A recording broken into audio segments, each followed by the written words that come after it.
मार्कंडे, तू यमपाश पर माया चलाता है। नमः शिवाय। ले बच मेरे गदा प्रहार से। नमः शिवाय। नमः शिवाय।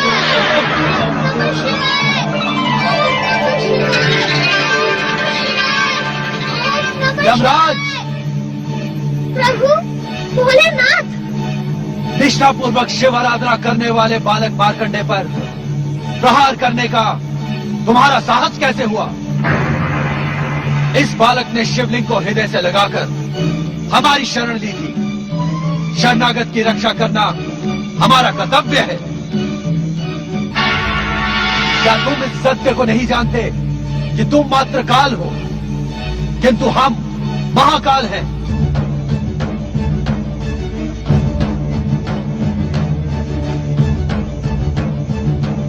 हमारी निष्ठा और भक्ति की चरम सीमा पर पहुंचा ये बालक मार्कंडे शिव कृपा से अवध्य हो गया है। हे शिव शंकर, हे महाकाल, हे भोलेनाथ, मैं तो मृत्यु के अटल नियम का पालन कर रहा था। विधाता के विधानानुसार इस बालक की आयु समाप्त हुई। यदि मैं नियंता द्वारा निर्धारित समय पर आकर प्राण न हरता तो आप हमें कर्म विमुख होने का दंड ना देते। अवश्य दे दे, किंतु शिवलिंग से निकली ज्वालाओं से आहत यमदूत तथा स्वयं तुम्हारे यमपाश के टूटने पर तुम्हें बालक मार्कंडे की परम भक्ति से उत्पन्न परम शक्ति का ज्ञान क्यों नहीं हुआ? तुम तो कर्मों के आधार पर जन्म और मृत्यु को संचालित करने वाले परम ज्ञानी हो।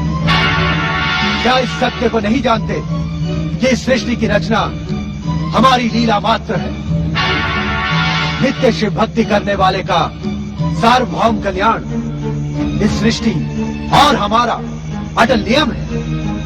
जानता हूँ परमेश्वर, जानता हूँ। तब तो तुम ये भी जानते होगे कि जो जीवात्मा अपना जीवन मुझ में समर्पित कर देता है वो मेरे आनंद को बढ़ाने वाला एवं मुझे प्रिय होता है। क्या ये सब नीति ज्ञान हमें पुनः दोहराना होगा यमराज? नहीं भोलेनाथ, नहीं। अपने इस दास पर कृपा करें और आज्ञा दें कि अब मुझे क्या करना उचित होगा।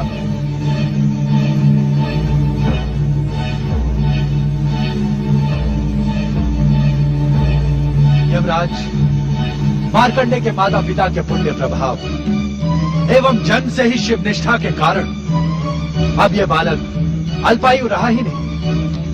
इसकी अल्पायु का अभिशाप समाप्त हो गया। किंतु विधाता के विधान के अनुसार इसकी अल्पायु स्पष्ट है भोलेनाथ।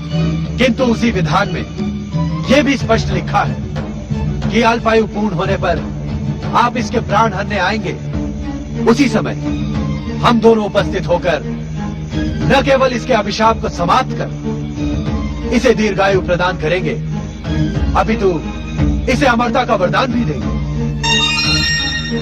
किंतु चित्रगुप्त के आलेख में आपके मृत्यु लेखाकार चित्रगुप्त ने मार्कंडे के अल्पायु होने का विवरण तो अपने पृष्ठों में लिख दिया, किंतु हम दोनों के आगमन की बात लिखना वो भूल गया।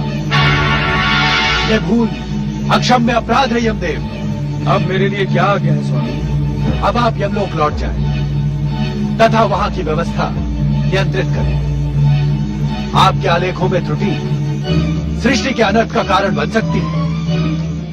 हमें विश्वास है कि भविष्य में कभी आप कर्म विमुख नहीं होंगे। इस उद्दंडता के लिए मुझे क्षमा करें भोलेनाथ। भविष्य में ऐसा कभी नहीं होगा। प्रणाम भोलेनाथ, प्रणाम माता पार्वती, प्रणाम परम शिव भक्त मार्कंडे।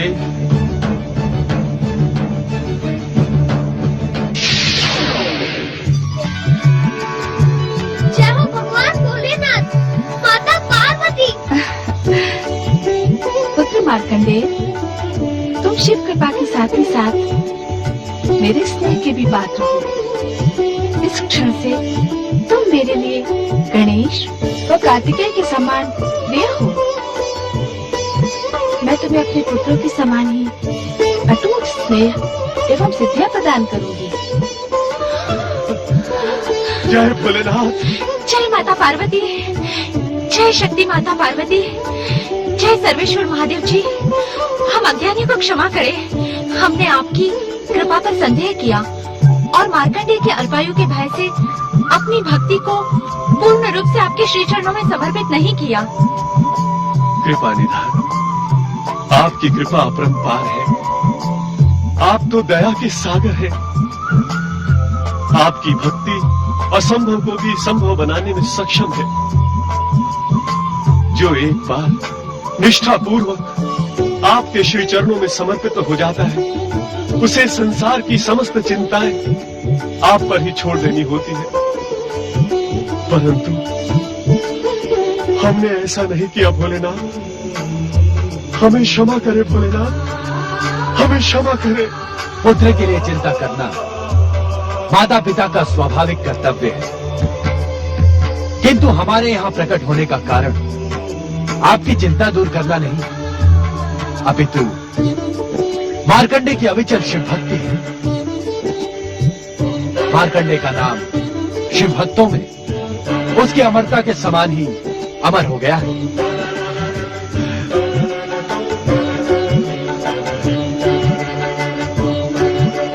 पुत्र मार्कंडेय, तुम मेरी विशेष कृपा के अधिकारी बन गए हो। माता, आपके चरणों में एक विनम्र निवेदन प्रस्तुत करने का इच्छुक हूँ माता। अवश्य पुत्र। माता, दुष्ट दैत्यों का अंत करने वाली आपके शक्ति स्वरूप की कथा मुझे बहुत प्रिय है माता। शांत क्यों हो गए मार्कंडेय? अपनी इच्छा निसंकोच कहो।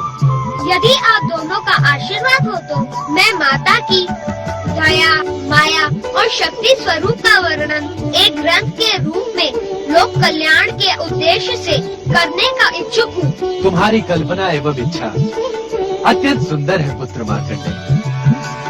इसे साकार करने के लिए हम तुम्हें आशीर्वाद देते हैं कि तुम्हारे द्वारा रचित ग्रंथ न केवल मार्कंडेय पुराण के रूप में जगत विख्यात होगा, अपितु आने वाले भविष्य में शक्ति स्वरूपा दुर्गा के भक्तों की भक्ति एवं प्रेरणा का स्रोत बनेगा।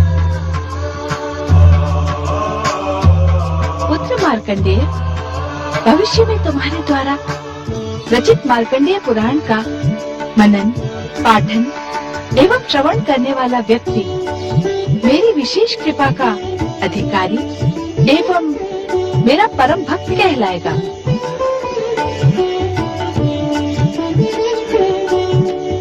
इतना ही नहीं पुत्र, मार्कंडेय पुराण का प्रत्येक श्लोक पापी से पापी व्यक्ति को पाप मुक्त कराने वाला, शिव कृपा एवं कैलाश लोक प्राप्त कराने में सक्षम होगा। हाँ भोलेनाथ, माता पार्वती, आप दोनों के आशीर्वाद को आदेश समझकर मैं इसका पालन करूँगा। तुम अपने प्रत्येक अनुष्ठान में सफल हो पुत्र। भगवान